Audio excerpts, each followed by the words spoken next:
Eto na nga mga chong, marami tayong PBA updates. Coach Tim Cone humanga sa player na ito. Scotty Thompson, big time ang nire-request sa SMC. Ito ngang si Scotty Thompson mga chong, yung pinakamasasabi nating importanteng player ngayon ng Barangay Ginebra. At hindi na nga siya po pwedeng mawala sa kanyang kupunan dahil napakalaki nga ng impact niya every game. Noong hindi nga nakapaglaro si Scotty dahil sa kanyang injury, ay hindi maganda yung flow ng opensa ng Barangay Ginebra.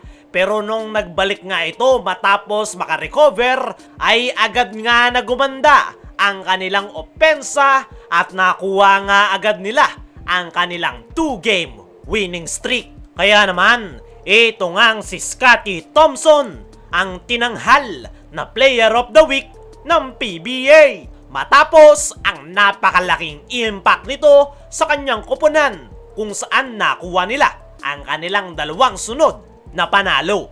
At dahil nga sa maganda yung ipinapakitang performance nitong si Scotty Thompson, kahit pa kakagaling lang sa injury, ay maraming teams sa KBL at Japan B-League ang interesadong kumuha sa kanyang serbisyo. At fully aware nga dyan ang San Miguel Corporation at ginagawa nga nila ang lahat para manatili sa kanila ang Barangay Ginebra Guard. Nagkaroon na nga ng gentleman's agreement itong si Scotty Thompson at Ginebra Management na hindi ito tatanggap ng anumang offer sa Japan B-League at Korea.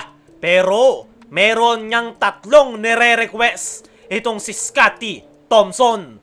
Unang-una nga ay hawakan ng San Miguel Corporation ang kanyang alma mater na perpetual. Yan nga yung unang request ni Scotty Thompson dahil as a team manager ng perpetual ay gusto nga ni Scotty na mas lumakas ang kanyang kupunan. At naniniwala nga si Scotty na kapag SMC ang nag-take over sa perpetual ay mas lalakas ang kanyang kupunan. Sinimulan na nga yan ng SMC. Una na nga nilang dineploy ang Barangay Ginebra assistant coach na si Coach Olsen Racela na magiging panibagong head coach ng perpetual. At mukhang pinagbibigyan nga nila ang request ni Scotty. Kinumpirma nga yan ng source ng Fast Break na sinasabing expiring contract na kasi si Scotty and may kumukontak din sa kanya from Japan and Korea. So para hindi na siya mag-entertain ng iba, kaya inoferan siya ng SMC na susuportahan ang perpetual. Speaking of expiring contract, pangalawa sa request ni Scotty Thompson ay panibagong long-term contract. Hindi nga dinisclose kung gaano kalaking kontrata ang request nitong si Scotty Thompson. Pero yung sigurado nga ay gusto nito ng long-term contract sa Barangay Ginebra. At win-win situation yan para sa Ginebra at kay Scotty Thompson. Dahil kailangan na kailangan nga siya ng kanyang kupunan dahil sa hustle, energy at leadership na naiko-contribute nito sa Barangay Ginebra. Panigurado mga chong na walang problema para sa Barangay Ginebra na bigyan ng long-term contract itong si Scotty Thompson. Dahil unang-una, napakaganda ng kanyang inilalaro sa kanyang kupunan. Siya nga ang pinaka-importanting player ni Coach Tim Cone at hindi injury prone. Ma-injury man ay agad na nakakabalik at maganda pa rin yung pinapakitang performance. Kaya naman hindi magiging problema sa SMC ang pagbigay ng long-term contract kay Scotty.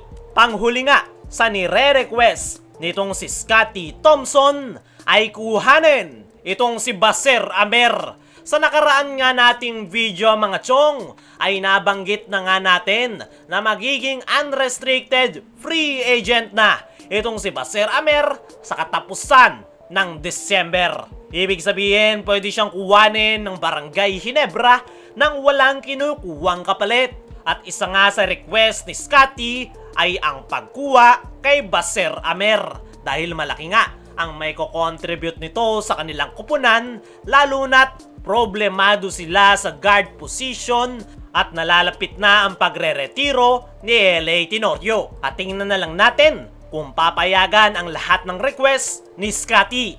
Dumako naman tayo sa kabilang balita.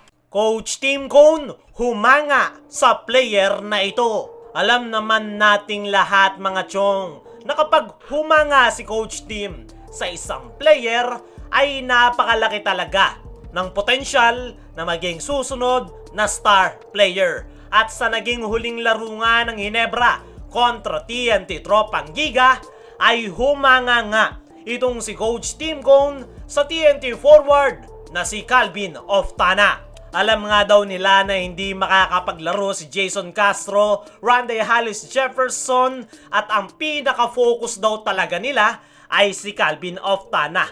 Pero kahit nga daw todo yung paghahandang ginawa nila para sa nasabing TNT forward ay napakaganda pa nga rin daw ng naipakita nitong performance. Kaya naman napakalaki ng paghanga ngayon ni Coach Tim Cone kay Calvin Oftana. Ito nga raw yung pinaka nagpahirap sa kanila. Mabuti na lang daw ay si Scottie Thompson ang nag-request na siya ang babantay sa nasabing TNT forward. Pero naniniwala nga si Coach Tim na malayo ang mararating nitong si Calvin Oftana sa PBA.